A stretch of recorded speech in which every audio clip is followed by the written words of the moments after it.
ಎಲ್ಲರಿಗೂ ನಮಸ್ಕಾರ. Welcome to my channel ಸಂತೃಪ್ತಿ ಕಿಚನ್ಗೆ. ನಾನು ಪ್ರಿಯಾಂಕಾ. ಇವತ್ತು ನಾನು ನಿಮಗೆ ಯುಗಾದಿ ಹಬ್ಬದ ಸ್ಪೆಷಲ್ ಬೇವನ್ನ ಹೇಗೆ ಮಾಡೋದು ಅಂತ ಹೇಳ್ಕೊಡ್ತಾ ಇದ್ದೀನಿ. ಈಗ ಯುಗಾದಿ ಹಬ್ಬ ಇರೋದ್ರಿಂದ ಎಲ್ಲರ ಮನೆಯಲ್ಲೂ ಬೇವನ್ನು ಮಾಡ್ತಾರೆ. ಈ ತರ ಬೇವನ್ನ ಮಾಡ್ಕೊಂಡು ತಿನ್ನಿ, ತುಂಬಾ ಚೆನ್ನಾಗಿರುತ್ತೆ. ಹಾಗಾದ್ರೆ ಬನ್ನಿ, ತಡ ಮಾಡದೆ ಬೇವನ್ನ ಹೇಗೆ ಮಾಡೋದು ಅಂತ ನೋಡ್ಕೊಂಬರೋಣ.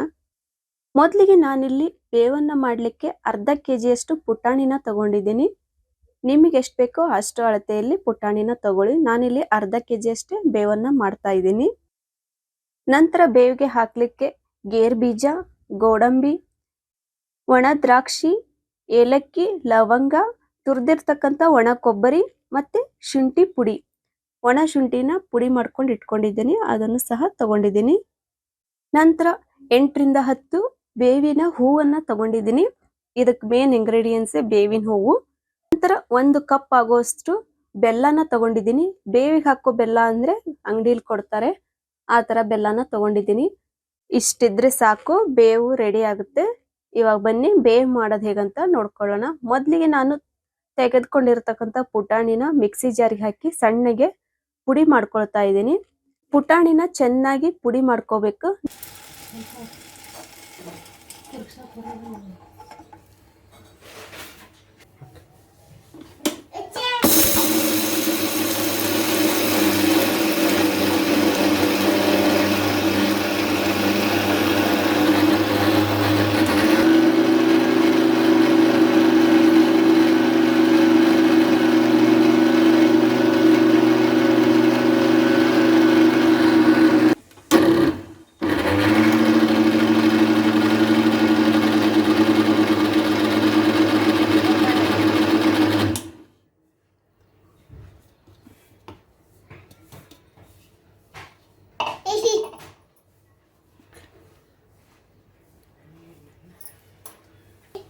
ನೋಡಿ, ಈ ತರ ಪುಡಿ ಆದ್ರೆ ಸಾಕು. ಈಗ ಪುಟಾಣಿ ಪುಡಿ ರೆಡಿ ಆಗಿದೆ. ಇವಾಗ ಪುಟಾಣಿ ಪುಡಿಯನ್ನ ನಾನು ಒಂದು ಪರಾತಕ್ಕೆ ಹಾಕಿ ತೆಗೆದಿಟ್ಕೊಳ್ತಾ ಇದ್ದೀನಿ.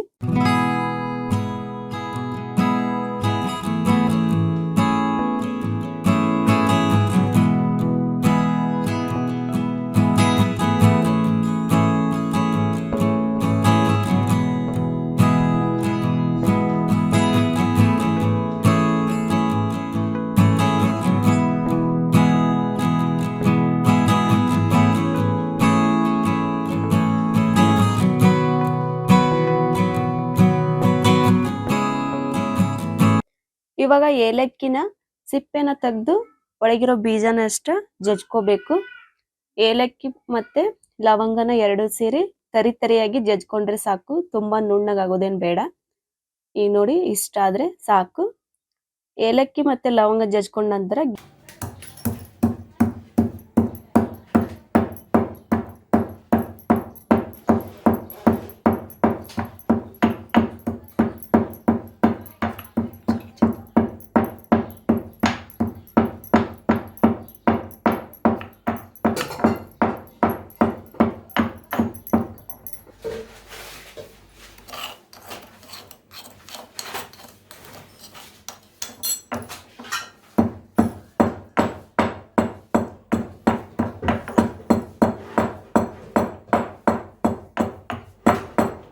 ಗೇರ್ ಬೀಜ ಇದ್ವಲ್ಲ ಅವನ್ನು ಸಹ ಜಜ್ಕೋಬೇಕು.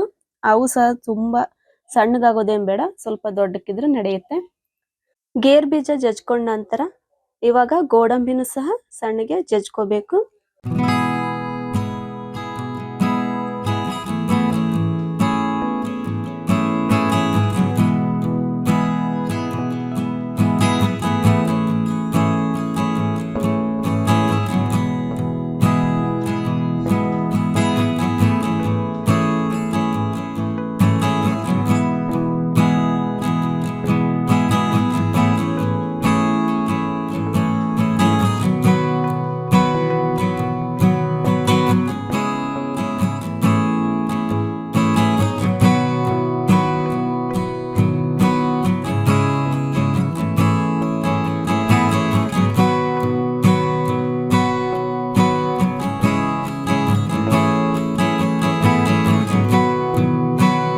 ಈಗ ಎಲ್ಲವೂ ಜಜ್ಕೊಂಡಾಗಿದೆ.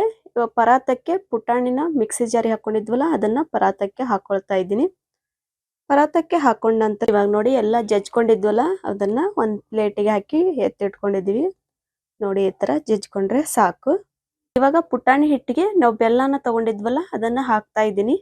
ನಿಮಗೆ ಎಷ್ಟು ಸಿಹಿ ಬೇಕೋ ಆ ಅಳತೆಯಲ್ಲಿ ಬೆಲ್ಲನ ಸೇರಿಸ್ಕೊಳ್ಳಿ. ನಂತರ ಗೋಡಂಬಿನ ಜಜ್ಕೊಂಡು ಇಟ್ಕೊಂಡಿದ್ವಲ್ಲ ಅದನ್ನು ಹಾಕ್ತಾ ಇದ್ದೀನಿ. ನಂತರ ಗೇರ್ ಬೀಜನ ಹಾಕ್ತಾ ಇದ್ದೀನಿ. ನಂತರ ಒಣ ದ್ರಾಕ್ಷಿ ತಗೊಂಡಿದ್ವಲ್ಲ ಅದನ್ನು ಸಹ ಹಾಕ್ತಾ ಇದ್ದೀನಿ.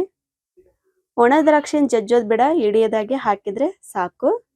ನಂತರ ಏಲಕ್ಕಿ ಮತ್ತೆ ಲವಂಗನ ಪುಡಿ ಮಾಡ್ಕೊಂಡು ಇಟ್ಕೊಂಡಿದ್ವಲ್ಲ ಅದನ್ನು ಸಹ ಇವಾಗ ಸೇರಿಸ್ತಾ ಇದ್ದೀನಿ. ನಂತರ ಒಣ ಶುಂಠಿ ಪುಡಿಯನ್ನ ಹಾಕ್ತಾ ಇದ್ದೀನಿ. ನಂತರ ತುರಿದಿರ್ತಕ್ಕಂಥ ಕೊಬ್ಬರಿನ ಹಾಕ್ತಾ ಇದ್ದೀನಿ. ಕೊನೆಯಲ್ಲಿ ಬೇವಿನ ಹೂವನ್ನ ತಗೊಂಡಿದ್ವಲ್ಲ ಅವನ್ನು ಹಾಕ್ತಾ ಇದ್ದೀನಿ. ಈಗೆಲ್ಲ ಹಾಕಾಗಿದೆ, ಎಲ್ಲ ಚೆನ್ನಾಗಿ ಮಿಕ್ಸ್ ಮಾಡಬೇಕು.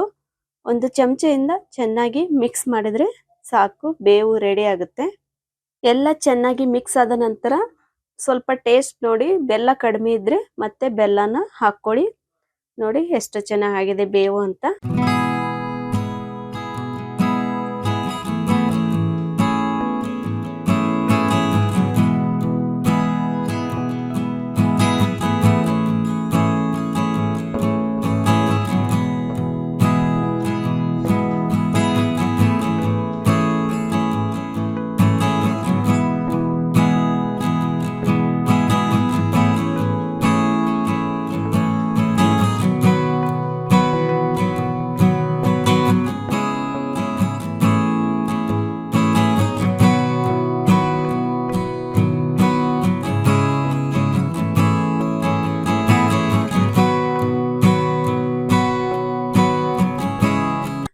ಇದನ್ನ ನಾನೀಗ ಒಂದು ಬೌಲಿಗೆ ಹಾಕಿ ತೋರಿಸ್ತಾ ಇದ್ದೀನಿ ನೋಡಿ.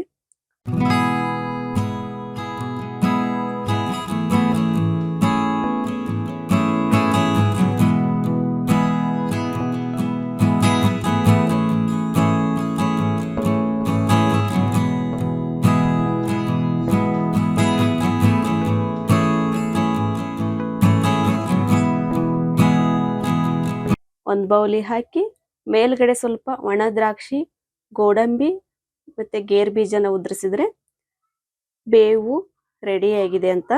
ನೀವು ಇದೇ ತರ ಬೇವನ್ನ ಮಾಡ್ಕೊಂಡು ತಿಂದು ಹೇಗಿತ್ತು ಅಂತ ಕಮೆಂಟ್ ಬಾಕ್ಸಲ್ಲಿ ತಿಳಿಸಿ. ಈ ರೆಸಿಪಿ ಇಷ್ಟ ಆದರೆ ಲೈಕ್ ಮಾಡಿ, ಶೇರ್ ಮಾಡಿ, ಸಬ್ಸ್ಕ್ರೈಬ್ ಮಾಡಿ. ಎಲ್ಲರಿಗೂ ಯುಗಾದಿ ಹಬ್ಬದ ಶುಭಾಶಯಗಳು. Bye friends.